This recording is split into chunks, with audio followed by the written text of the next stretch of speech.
Welcome to the Treatment-Free Beekeeping Podcast. This week, it's like a weekly show. No, it's not.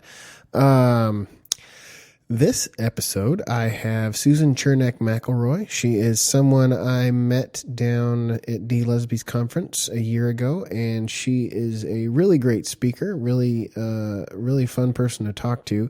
She's talking a lot in this episode about Skep beekeeping, about more hands-off beekeeping. So if you're interested in those things, definitely hang on tight because it's coming up real quick. This episode is brought to you by the patrons at patreon.com/TFB. Patrons are people who have decided to voluntarily pay for the podcasts in order to support the podcast and support this work of educating new beekeepers and re-educating old beekeepers. So my thanks to them.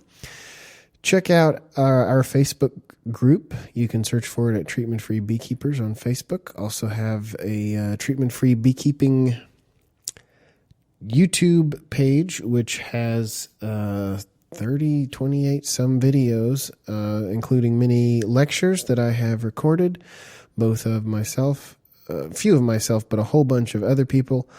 Also, I've done a couple of how-to videos on how to do some more beekeeping stuff. I'm going to be posting more of those as time goes on. It is springtime now, or no, it's winter, but it's nearly springtime, and we are starting to do beekeeping things again this year. So you're going to start to see more of that.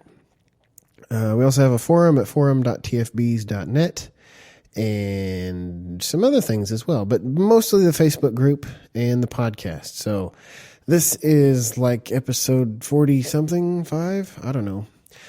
Susan Chernak McElroy, here it is.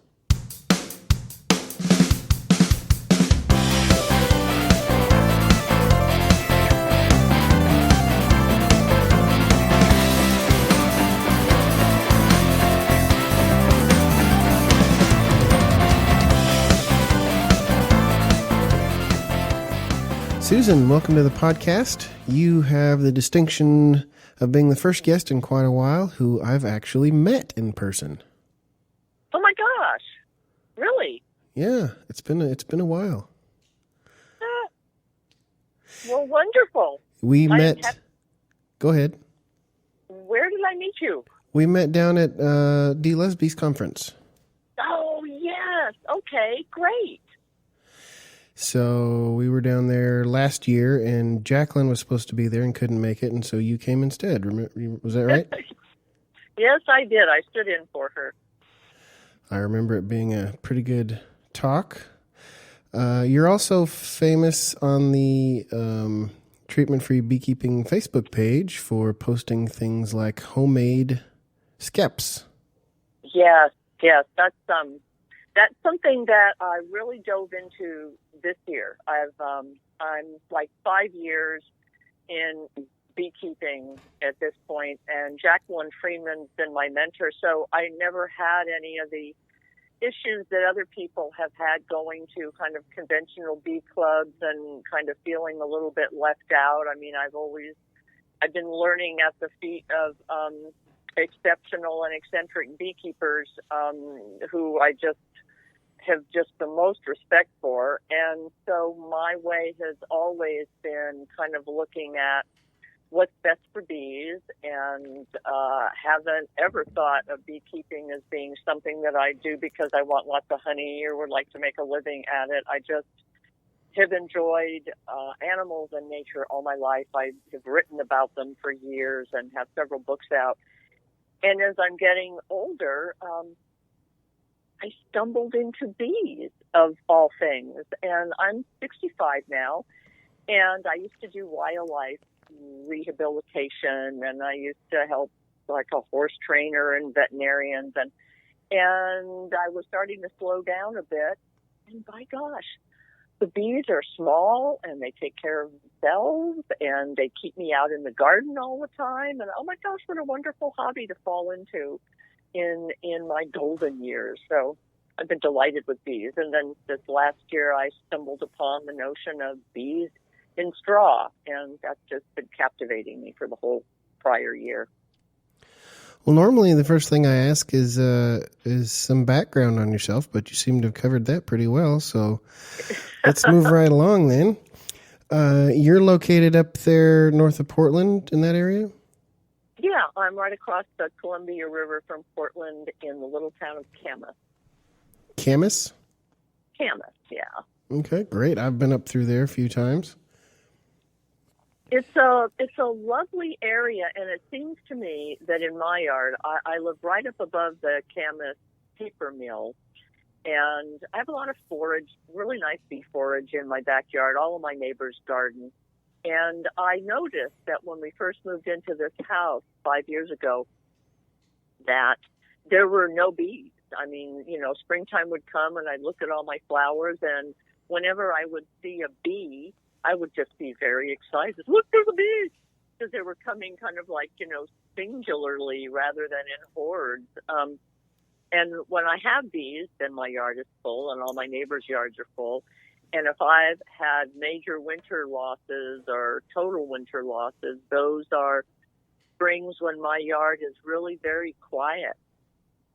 So for some reason in my neighborhood, there just are not a lot of bees. And I think pretty much everything that comes in from me. So one of the difficulties I believe I'm having is whether there's enough really good drones out there helping my new virgin queens out, because it seems to me that I've had a lot of calf forms in the last couple of years, and some of the queens seem to mate pretty well, and some of them get going early in the season and do well and then completely poop out. And I'm thinking, I'm wondering if they're just not really mated well. So one of my goals is to try to start getting more bees in my area, and bees from different, genetics and different swarms, and hopefully allowing some of the swarms to just be off and gone so I can kind of repopulate the neighborhood a little bit. Sounds like a good plan. Do you have any idea why there might not be any bees around there? I really don't know. I know that there's some people who are keeping bees kind of on the other side of Camas. One of the things that I've wondered over the years is the paper mill here has been a huge influence on the town. It's a mill town from the 1850s. And I'm wondering if there's been some kind of a chemical overload over the years from the mill that seems to have been curbed a lot more now because, EPA and Clean Air Act and all that sort of thing. But, and I don't know of any beekeepers that are close to me within, 2 or 3 miles. So I'm not certain. And it does bother me. It's like, is this a bad place to keep bees, or did for some reason they just perished around here and never really reestablished themselves? I've got lots of ivy blooming here in the fall, which the bees seem to depend on. And of course we've got, the big wild blackberry stand. And, so I know that there's forage here besides mine. And last year, it seemed to me that I was noticing bees coming from some other hives. When you don't have a lot of hives, you start to recognize the coloring on your girls. Right. So when bees came in of a totally different color, it's like, oh, you're not from here. So I know that there's some bees. We're just not swimming in bees. But then again, how many places are nowadays? I mean, when I was a kid, it used to be every bush, when it bloomed, it was literally covered in bees. And, I haven't seen a lot of that. Even before I ever even dreamed of having bees, I was noticing the basic dearth of bees.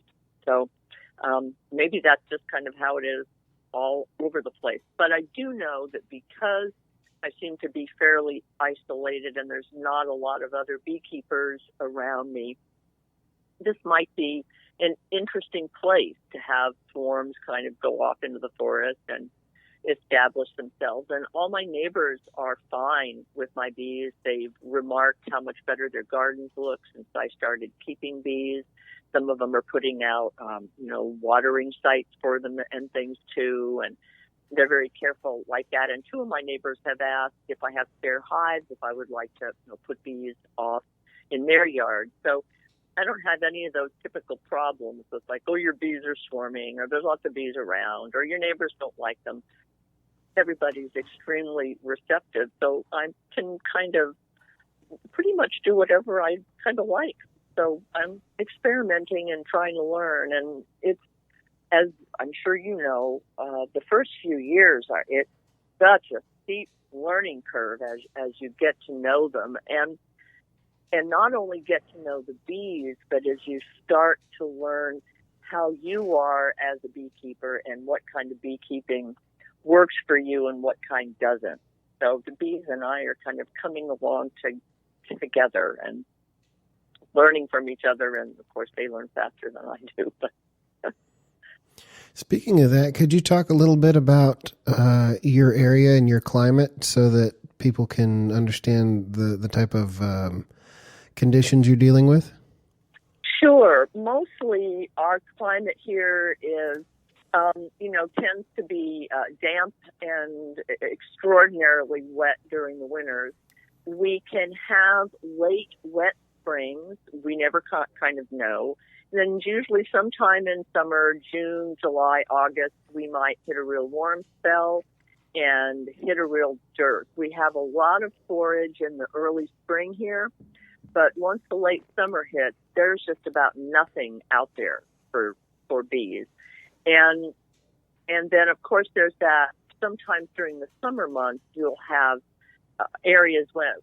times when the bees are kind of stuck away in their hives because we're getting a lot of rain. And we had that kind of a summer last year. It looked to me, and it looked to all of us, like, oh my gosh, we had a wonderful forage year, a long summer. We had enough rain to keep things really blooming and beautiful. But there were so many rain days that in a lot of cases, the bees really weren't able to bring in really good forage because the conditions were just too darn wet. And my bees went into winter this last year not with real heavy stores. And a lot of my friends remarked, gee, their hives were kind of lighter. And mostly we just have very, very wet winters. But this last year, we had a tremendous freezes. I think we had 3 ice storms coming through the area. And so we would have these wet, and then all of a sudden freezing, 20 degrees, below 20 degrees, ice everywhere. And I was watching my bees. There were weeks and weeks where they couldn't get out. And I'm hearing that a lot of people believe that they lost their bees just to freeze over this last winter. So our climate's changing just like everybody else's, and we don't kind of know from year to year. There's no new normal yet, and I don't imagine that there will be for a long time. And so mostly what we deal with is the damp. I think our climate's really similar to England. I think you're probably right there, except for I don't know if England has a has a hot, dry summer at all. Right. Maybe occasionally it gets warm there, but, mostly we've had a summer that we can kind of count on. But like I said, spring is usually our really heavy forage season. Lots of blooming trees, lots of blooming flowers. And then we get the blackberry bloom. And as soon as the blackberry bloom is done, and that's our really big one, then everything just starts to peter out really, really quickly. So in my yard, I'm just trying to grow everything for late summer and fall because there's so much forage that bees can get during the earlier parts of the year. I don't have to worry about that. But boy, fall is a tough one. So what kind of hives did you initially start out with, and talk a little bit about how you got into beekeeping and some of the challenges that you had? Sure. I started out with Warre hives because I felt that I would probably be a fairly hands-off beekeeper. So I started with 3 Warre hives and ran into all of the really big problems that you would have within a first year with almost everything that you could imagine. I bought a swarm of bees from a local bee selling person, and it turns out that it came to me as a laying worker hive, but I didn't know that. I mean, this was like my first year after all the reading and studying and, going out on swarm calls with people, and then I got my bees home. And I knew that what I was seeing didn't look right from what I'd been reading, but I really couldn't track it. And then one of the other bees that I brought home was actually supposed to be a swarm. The people said that the bees had landed and just moved under their porch floor in like the day before. Well, it turned out when we tore up the porch floor that the bees had been in there for over a week or 2. So that wasn't a swarm, that was a cutout. And that was really difficult. I wasn't able to get the queen. I found that out later. There was brood. They did try to raise the queen. So I had one hive that was doing well from a small swarm, one hive with a laying worker, and one hive that was struggling to make a new queen out of a really messy cutout. And what I realized in the course of those few months of summer was it was very hard to get into these bees. There was, working a Warre hive, trying to take out individual combs and see what you're looking at is really, really, really difficult, especially for a newbie person. So while I was going to be content to let them be, they were not going to be okay without intervention, and I wasn't able to do really good intervention in those hives. So year 2, one of those hives made it, the other 2 perished, and I picked up a couple of top-bar hives, and I got those set up, and they did fairly well. And my concern with those, as I went through a winter or 2 with them, all of my hives are under cover. My mentors have all recommended, especially up here in our damp climate, try to keep your hives under cover. So I have various little, what look like miniature carports where I, have my hives stashed. So even though I kept the top bars out of the weather, and I put insulation on top of them during the winters, I always noticed that the bottoms of them were pretty damp, and there was a lot of condensation coming down off the windows.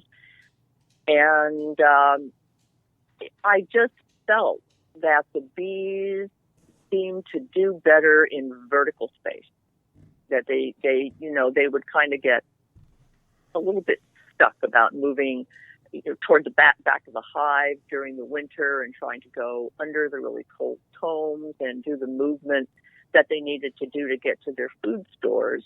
And I don't like this very much. And then somewhere like about a couple of years ago, at the same time, someone, Jacqueline, as a matter of fact, had an extra sun hive book by Gunther Menke. And I saw that, a sun hive, a big egg-shaped woven hive, and I thought, oh my gosh, this is magnificent. And I just started dreaming about that. And Mikhail Thiele last year ran the first North American sun hive making class down in Northern California. So I planned way ahead for that and saved up my pennies and went down there and was able to bring home a sun hive and get bees into it last year. It was in a late swarm for around here, which means, kind of like mid to late June. And once I got that home and had the experience of the weaving, then I got really busy looking up Skep. And I looked and I looked and I looked. And there was virtually no information about them in this country. So I had to get on sites that were foreign and look for translations to try to understand what I was reading. And I decided, I'm not liking the insulation value of any of the wooden hives. And that just looked like a no-brainer. I would read the forums all winter long, and people were talking about, oh, do I wrap the hive with tarp? Do I put panels around it? Do I stick it in a sleeping bag? Should I put it in the shed? It's so cold, blah, blah. And I thought, wow, everybody's running into this with these little 1-inch thick hives. And I'm not feeling that the bees are cozy and toasty in there. And then Mikhail and I were talking, and he said in his wonderful German accent, Susan, bees in trees don't even have to cluster much. It's a rare case when they'll cluster. The thermoregulation in those hives is so good that the bees are just kind of lazy and hanging out all winter. And in a well-insulated natural hive, they will consume 4 to 7 times less honey stores in the winter. And that just I was like gobsmacked, like, oh my gosh. So this whole thing about clustering, that's what bees do in winter. It's like, no, that's what bees do in the hives that we give them during winter. And, the energy to keep the heater bees going is just enormous. And I was reading that these woven hives had tremendous insulation capacity. So that started me dreaming of maybe I should look into these. And so I did. I spent all last year trying to figure out what grasses I could possibly use. I managed to find some. And I started weaving over the winter. And I've now run out of grass, but I had enough to make three Skeps. So this spring, I'll be moving 3 swarms into those 3. And then I've got the sun hive. And my hope, depending on how that goes, is that I'd like to kind of convert, most of my, I run about 6 hives. That's what works in my yard. And I'd like to have most of them in those woven hives. And I know it's a different kind of beekeeping, more like Warre, where you kind of work by, flipping the box upside down and kind of going through the combs. And the Skeps are like that. Unlike the Warre, it's one level. They don't have any confusion about whether to move to the next box or not, which is sometimes seems to be confusing for bees. They're lightweight. I can make them for nothing, and they last forever. So it's like, I think that with the kind of beekeeper that I'm becoming, that works for me. I'm not going to say it works for everybody, but I'm really fascinated with this. And so that's the direction that I'm going in. Also, I just read recently that heavily propolis hives do better with deformed wing virus, and bees within a Skep hive will propolize the entire interior of that hive. So I figure that it's going to be a very warm and cozy and dry environment that breathes. There's not going to be a lot of condensation falling on the bees. It's a small hive. Smaller hives also have higher survival rates. And I'm thinking, this makes sense to me. So, yeah, so that's what I'm kind of working on this year, and I'm very excited about it. And only 5 years in, I'm still a virtual newbie. So, I'm hoping I can bring something to the table later as I do more of this.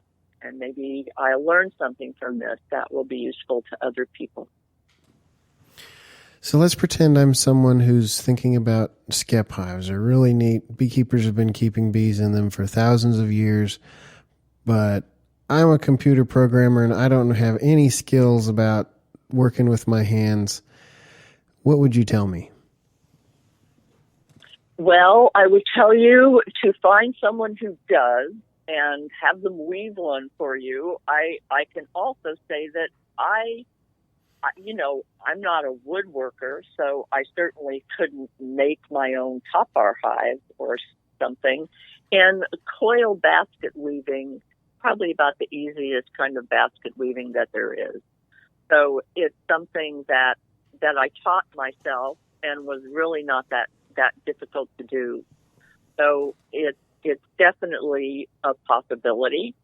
And I have a lot of friends now that are looking at making these and are interested possibly in selling them. So they're, maybe down the line there will actually be some on the market. But, like I said, once you get the grass, they cost nothing, and they last long. And if I were not going to go with the woven hive, I think that I would fill my whole backyard up with like hollow logs, because that's like the first best insulated, healthy place for bees to be.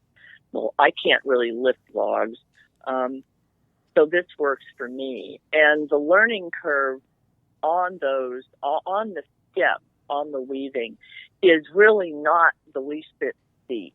You can weave one of these hives, in about like 3 days if you put a significant amount of hours into it.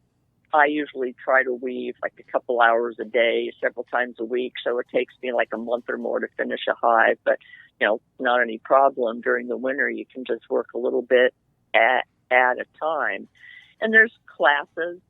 I'll be teaching classes. There's a fellow down in Marin County, California, who's a master weaver, and he has Skep hive weaving classes. So it's actually a really doable thing. What kind of materials are they made out of? You said grass. There's here locally. There's somebody who sells bales of straw out of their front yard for $5 each. Would that be something that could be used?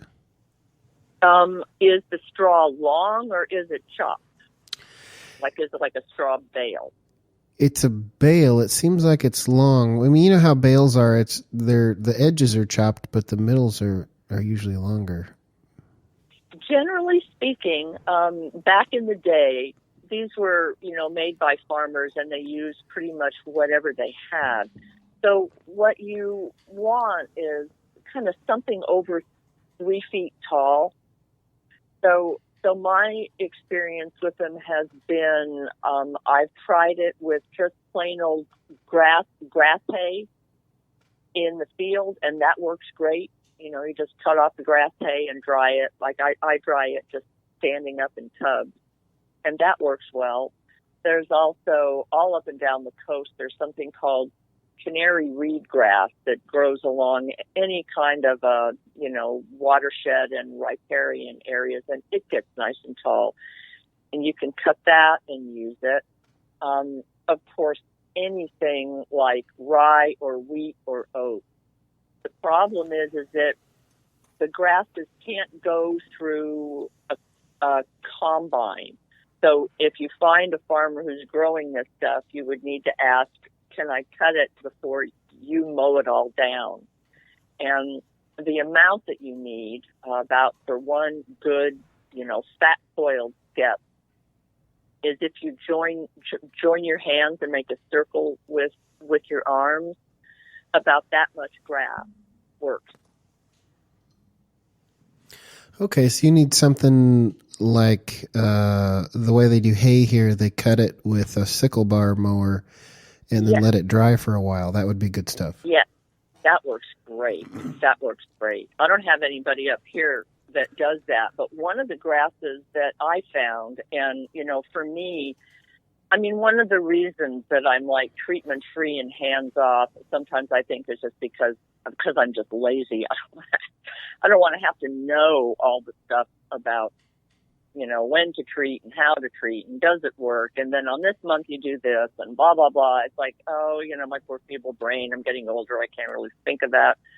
But, so I picked up a kind of an ornamental grass. I just saw it in a park here and called up the park managers and said, what is that stuff? And he let me cut all of it. It was fall. He said, just go out and cut all you want, which I did. And it's a grass that looks like a small version of like a pampas grass. And it's called Karl Forster featherreed grass. And evidently it's extremely popular in city parks and things, and it's easy to grow, and it's a perennial grass. So, the grass clumps grow like the pampas grass, and then you get these long, tall, what are, I guess, the blooming stems, and they're all sterile, so the seeds don't reseed and go anywhere. And you cut those long stems, and they're about 4.5 feet, maybe 5 feet long, and they work great. So I went and ordered from like High Country Garden 10 little 5-inch pots, and I planted them all up and down my sidewalk median strip. And so I'll be able to have my own grass that just grows here, so I won't have to go out and go collecting for it. And I've got several friends who have like pasture grass, organic grass hay, and all of that works fine. So there's really plenty of it around. You just have to think. Ahead. Like, okay, how many hives do I think I want to make? This is about what it's going to take for each one, and you've got to start getting your grasses during the summer. And then mostly farmers used to weave during the winter months. And then come spring, your task is all of the hives, because they're subject to UV damage, you really want to coat them with something to protect the grass. So the traditional coating is organic cow manure. And, of course, Jacqueline Freeman has an organic biodynamic milk cow. So I'll go out there in the spring. You're supposed to get the spring poop because it's very green and runny. And I guess it's really great for coating the hives. And you coat your whole lovely coiled Skep in cow manure, which then dries and provides beneficial organisms for the bees and protects the hive. And if you're a really crummy weaver, well, it doesn't matter because you cover the whole thing with manure anyway. So it protects it really, really well. So that's the task. You grow the grasses during the summer and late summer. You weave during the winter. You plaster them in spring, and you set your bees up. What is is there like a twine used to tie it all together? What is that? Yeah, I just order, it's called binding cane, like a, flat oval bamboo reed, and I pick it up in rolls from Amazon.com. It's very inexpensive. So that is like the one cost of the hive. If you don't want to do it by splitting your own reeds, then I'm just not up for that. Gathering the grass is fine, but you can also use ivy vines, blackberry vines that you strip the thorns off of, and then you split those brambles.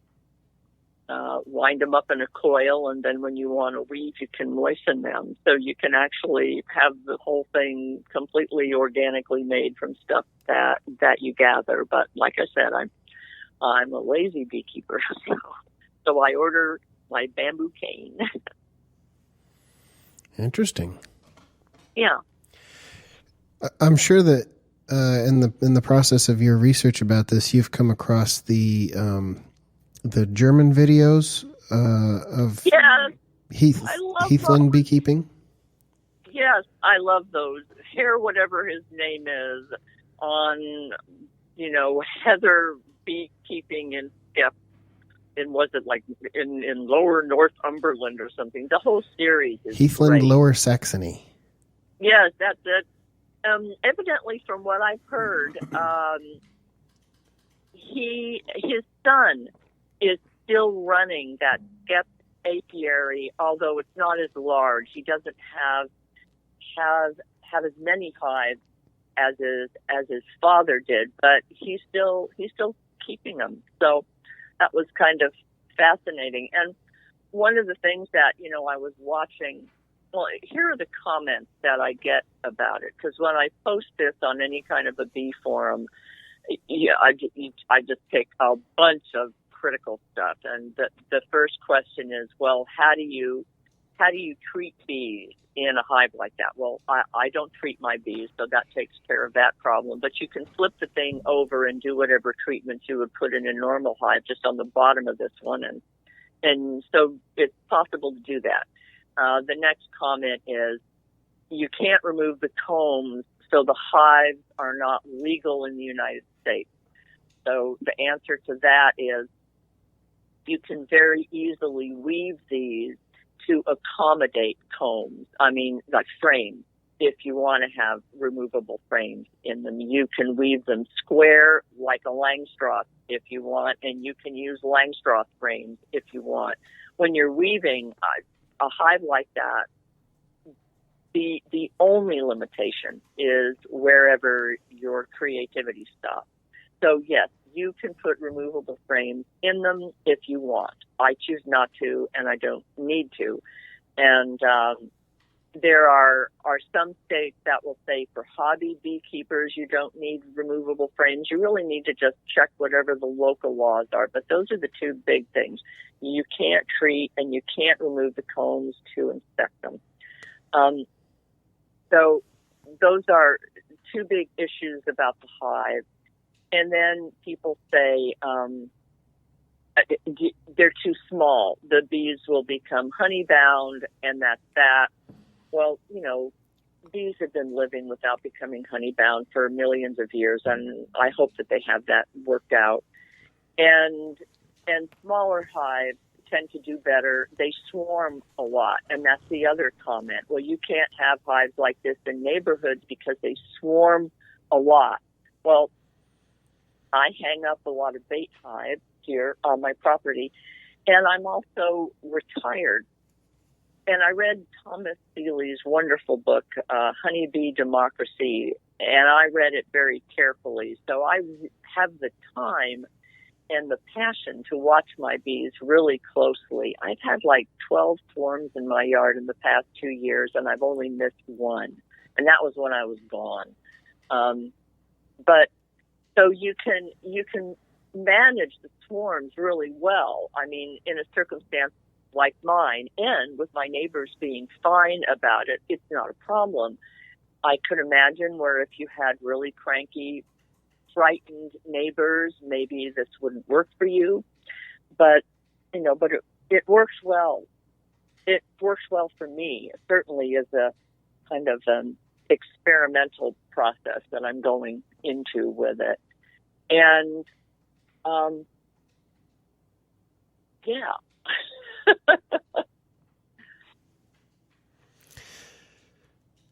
I was going to ask you a question. You didn't ask me any question you like, Solomon. Good. I was talking to, what was her name? Heidi Herman this morning. You familiar with her? Oh, I love her. Yeah. Yeah, we did this podcast will air in a couple of weeks, and if anybody's listening to this one, then you've probably already listened to the last one with Heidi. And it is really good podcast, and we talked a lot about changing the mindset of beekeeping, where you're keeping bees for the joy of the bees rather than for profit. Does that kind of speak to you in that way? Well, that has spoken to me since day one. I was never fascinated by the notion of honey. I was just fascinated by the bees. And I found, you know, I'm a person who has suffered really serious depression in my life, like go to the hospital kind of depression. And having the bees around, working with the bees, smelling the bees, because that, you know, that hive scent is incredibly good for your central nervous system. Spending time up there, I think that hum, that a really healthy hive has this vibrational hum, which I think also speaks to the human body in ways that we don't quite understand. Being outside with them, focusing on them, so you're really putting your awareness and your concentration. It's a very meditative task, And it's been wonderful for dealing with depression, and, any of those kinds of things. So I don't care if I never get honey from my bees. It's just having them, listening to them, watching them is an absolute joy. And basically all the people that come to our beginning bee classes say the same thing. I just would like to have them. I'm not thinking of the honey. I just think that these are amazing and we would like to have them. So I'm thinking that beekeeping is it's on two real tracks. There's the commercial aspect of beekeeping where you would like to make some money off of bees. And so you tend them like they're livestock. Or you're a backyard hobby beekeeper, and in a lot of cases, I think that we tend to treat them more like pets. And people like me, our pets are part of the family. So we have a small number of hives, so you get to know the personality of each hive, and you become deeply attached to it. And it's nothing like managing livestock. So there's these two entirely just parallel tracks with bees, and the hobby aspect and the backyard beekeeping aspect.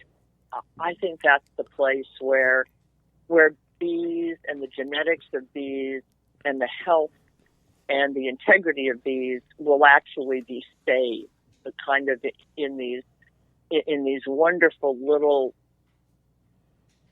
essentially genetic chalices in people's backyards where they tend their bees and they love their bees.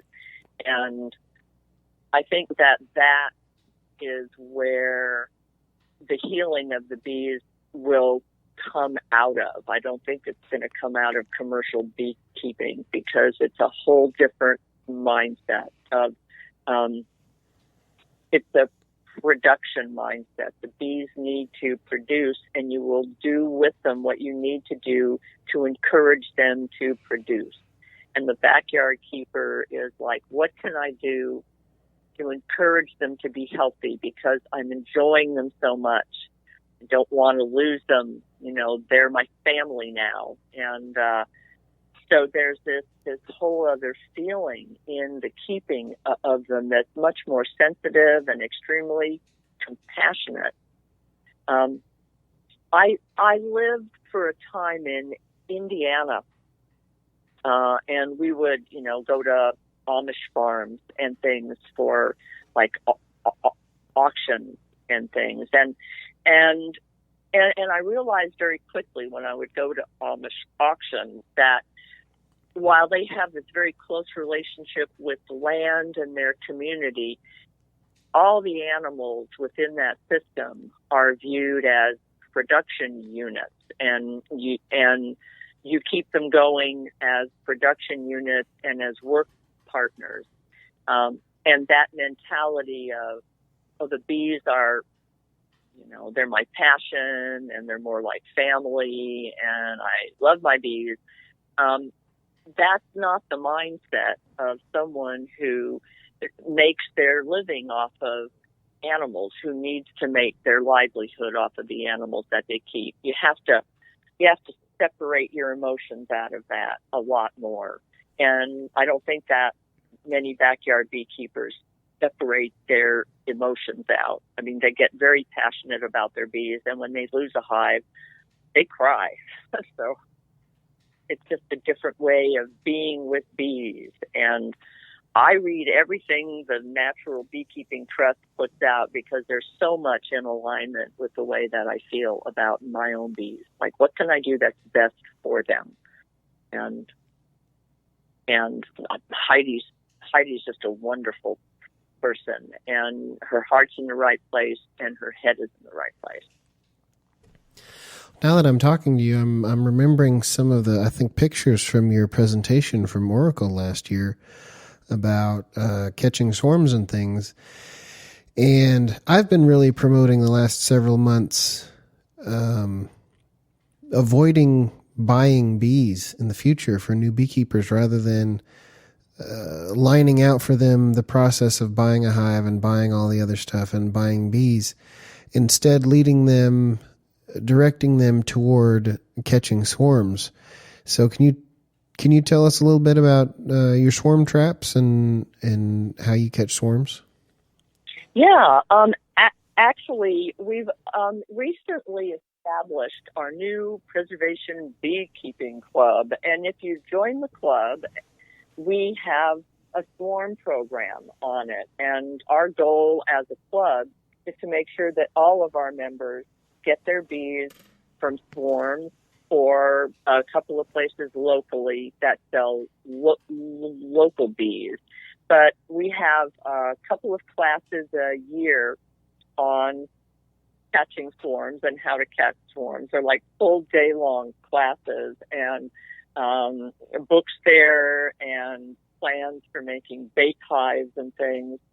And then within the group, we keep each other informed. There's a lot of people in the club who already have bees, and their bees are going to be swarming, and they don't need all the swarms from their bees, but they're interested in getting new genetics into their yard. So they're going to be swapping swarms with other people who have bees within their yard.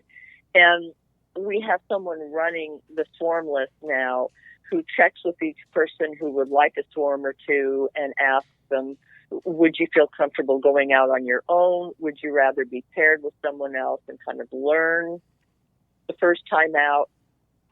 So we're really managing that, I think, really well this year. And I have absolute confidence that we're going to be able to get all the people who want swarms.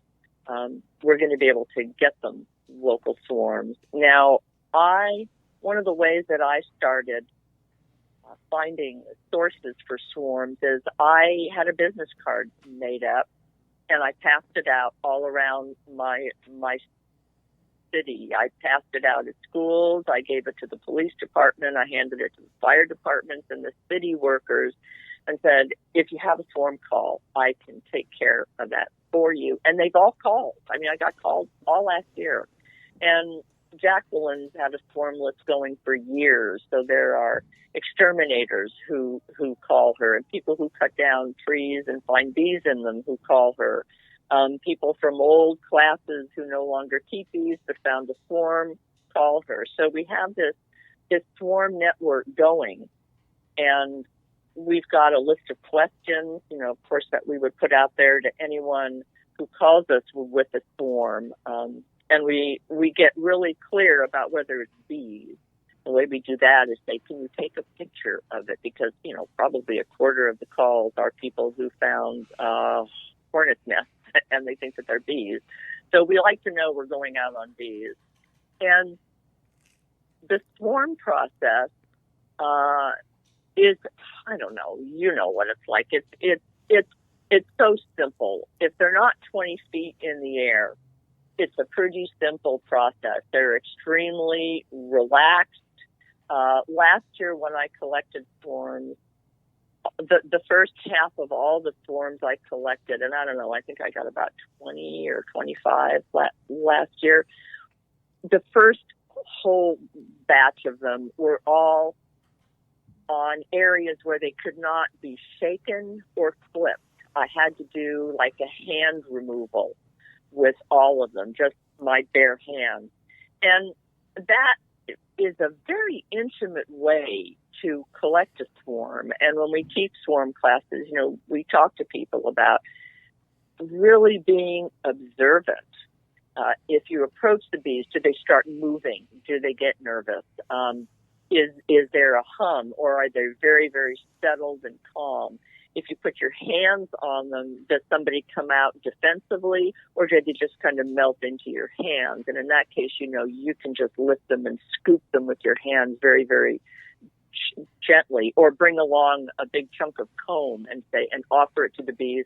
They'll walk onto the comb, shake that in the box, walk onto the comb, shake it in the box, and you can proceed like that.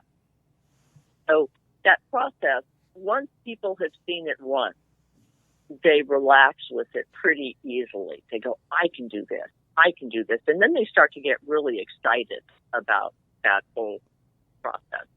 And we tell all of our club members and in all of the classes that we teach, never, never buy packaged bees, because you're bringing in bees that, for one, are not remotely related to each other. Most of them are not remotely familiar with your geographical area. The queens have been artificially inseminated, so they're not strong queens. And especially for a new person, you're just setting yourself up for a lot of problems. And if you're a person who wants to go treatment-free or do more, natural type of beekeeping, more hands-off, packaged bees are not going to be able to live in a circumstance like that. They're going to take a lot of care, because that's the way they've been raised for generations, with a lot of care. They don't manage on their own well. And so it's like, we don't even offer the possibility that maybe people should buy packaged bees. It's like, no, don't do this. And all of our people are really wanting swarms. And then, like I said, there's 2 or 3 places we'll send them to locally and say, if you want to buy bees, get them from these people. All their bees are local. They're within their yard. Their queens are all naturally mated. Do that, but just don't buy a package. And fascinatingly enough, a few years ago, when I first started bringing home bees and swarms, my yoga teacher is a beekeeper, and asked me where I was getting my bees. And I said, "Oh, I'm going to go out and catch a swarm." And he said, "Oh, you don't want that." He said, "Get yourself some good bees. You need to buy some bees, that have good genetic lines. You don't want these swarms." And there's a lot of beekeepers who really believe that these swarm bees are inferior. And this year, before he ordered his bees, because they generally die every year, no surprise, he called me up and said, "Could you get me a swarm?" So I was like, "You bet I can." So sounds like you have a convert. Yes, finally. It took 5 years, but yeah. And I just think that's the way to go. I mean, I would have no problem with putting the bee breeding industry out of work. I think bred bees, packaged bees, artificial queens weaken the genetics of the wild bees that are out there trying to make a go of it in the woods and in people's eaves and in their empty gas tanks and wherever they can find some little home. But swarming. I just read recently someone was offering a swarm class here in the next little while, and said, swarm bees are the best. And sure enough, people posted and said, "Well, why? I don't think they're the best." And it's like, well, how could you not think that? I mean, haven't you heard of like hybrid vigor and all of that? And it's funny, people get their mind wrapped around the fact that if you buy a bee that has a name like, Carniolan or Russian or buckbass, that's a better bee than a bee that comes from out of the wild. And then people laugh about that and say, well, it's probably just, a swarm that escaped from some beekeeper's yard. And it's like, okay, they made it through one winter and they swarmed. So, that's a better indication to me of health than a package full of bees out of Georgia. Well, and the even bigger difference in my mind is they're free. I mean, does it really matter if they die, if they're free? I mean, there's, even if they come from another hive that's treated or whatever, and they won't work treatment free, that's fine. Just go catch another swarm. And from what I've seen, the deeper you get into understanding where packaged bees come from, the less you're going to want to buy them. Because what goes on there is they go through hives. It's a very brutal process, shaking bees into big packages. A lot of times they get gassed with CO2 to make them pass out, to make them easier to deal with. Yeah. The queens are raised in mini mating nukes typically, and they are never checked to see if they actually are in laying condition before they're packaged and sent out the door. They're never checked. When I sell queens, they get well over a month to prove that they are able to lay and lay consistently, and so that the eggs that they have laid are the bees that are in the hive now. So I know that, I know for a fact that these bees aren't wild and crazy and won't sting you up, because I take the time to know. Now the difference is I don't have $1 million budget operation running, but when you talk about, you don't want those swarms because they're not as high quality as the package bees. That's basically a baseless accusation. You don't know where the swarm's from, and you don't know anything about the package bees. And if you don't know about something, then you probably shouldn't talk about it. That's my view. There you go. I've got a friend who sells nooks locally, and I'm actually going to get a nook from him this year because his bees are fascinating to me. He works with a fellow who's an old Ukrainian guy, and there's this whole group of these old Ukrainian beekeepers that have these bees that they just love. And my friend started working with those bees a couple of years ago, and he said, my whole beekeeping just changed and expanded. My hives are doing so beautiful. Those bees are great. And they're a very dark bee, and the queens are big and they're black. And whenever I go to his bee yard, he takes me through the little mating nooks with the queens, and he shows me all the queens, and then he pulls out the frames and says, here, this one's got a really nice laying pattern, and, she's doing really good.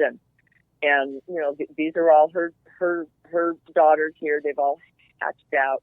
So he knows exactly what he's selling, and he can show you exactly what he's selling. And one of the other things that really concerns me about package bees, and I'm actually just thinking this through as I'm speaking to you, is I am aware that that sister bees within their hive know their immediately related sisters. They have these clans. So, all the different drones that queen has mated with, well, when she has all of her daughters, those daughters recognize the bees that are directly related to them through the drones. And when you get a queen that's in a package, she has no relationship with any of the bees there at all. And I just wonder, in terms of clans, how well a disoriented package of a bunch of bees from a bunch of hives all thrown in together, how well they even care for and tend this queen who they have no genetic relationship with at all. And I know that the worker bees, will kind of give preferential treatment to their direct sisters within a hive. And I'm wondering how it is for those bees caring for a queen that they have no relationship with whatsoever, if that influences them in any way. But bees are so complex and their behavior is so nuanced that we tend to not even speak about a lot of the influences and preferences that are going on in the hive because we can't even conceive of them. We don't understand this notion of hive mind or super organism. And for a species like us, who prides ourselves on independence, I just don't even think we understand how that deep relationship within a hive makes a difference to that hive. And my friend who has these nooks with the queens, he sold me a queen once because I had one failed in one of my top bar hives. And he said some hives just really won't take a new queen. I mean, you can try 2, 3, 4 queens and they're just not happy with it. Some hives will and some hives just won't. And, he even notices the difference about, okay, we're accepting a foreign queen because there's nothing else that we can do.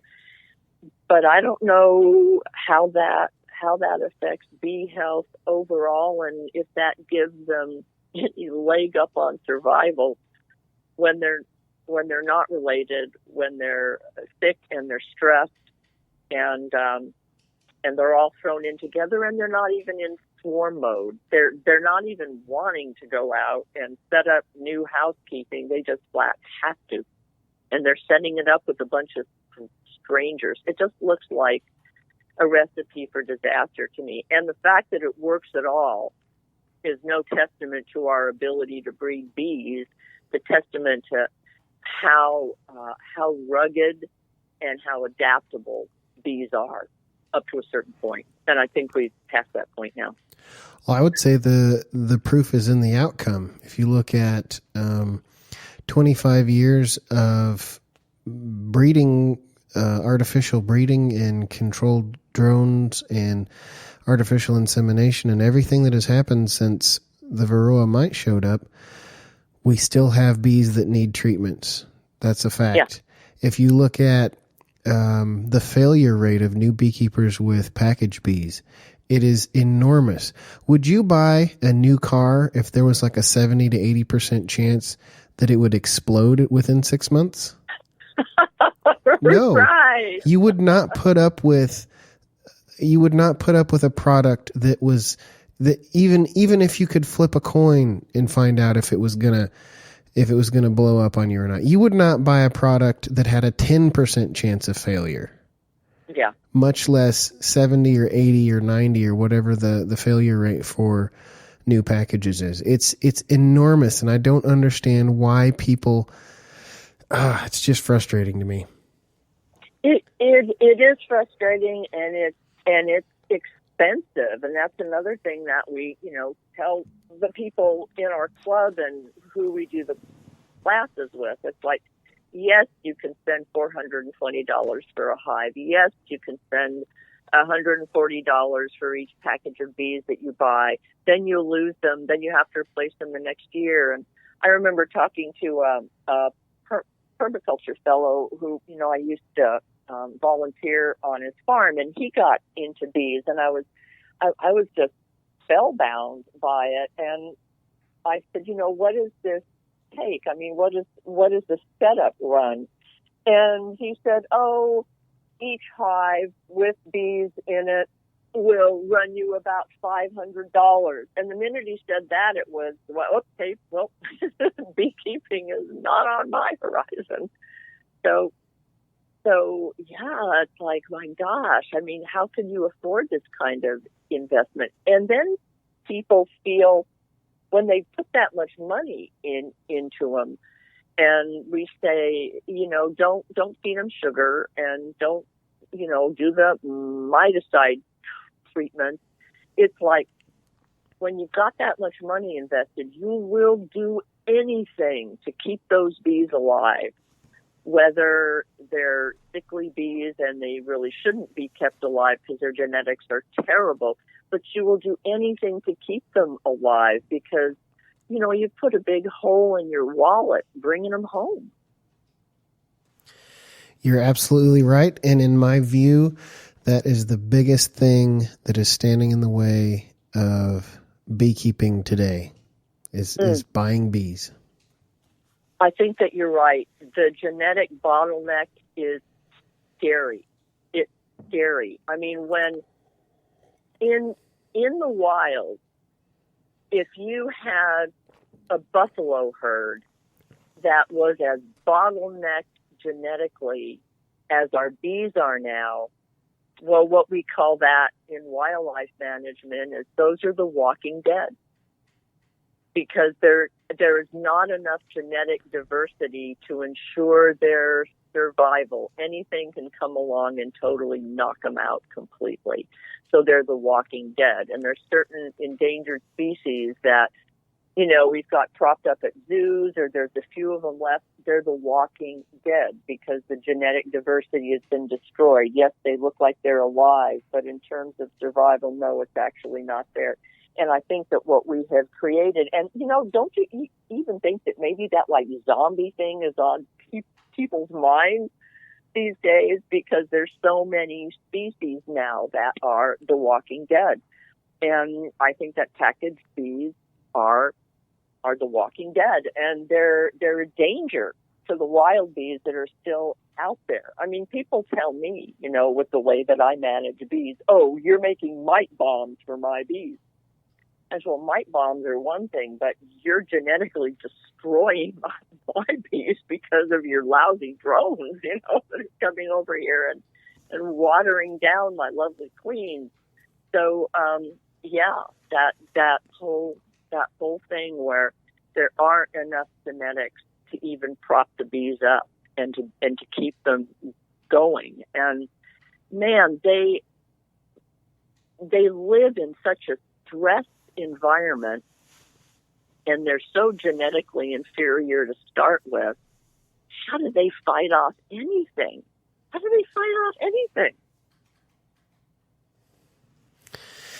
Preaching to the choir. I'm right now in the process of soliciting locations for swarm traps this year.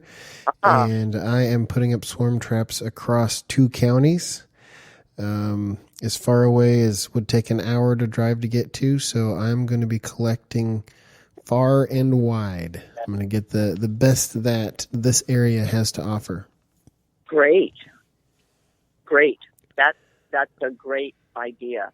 And also, I would encourage you to just talk to your beekeeping friends who live at quite a distance and swap swarms.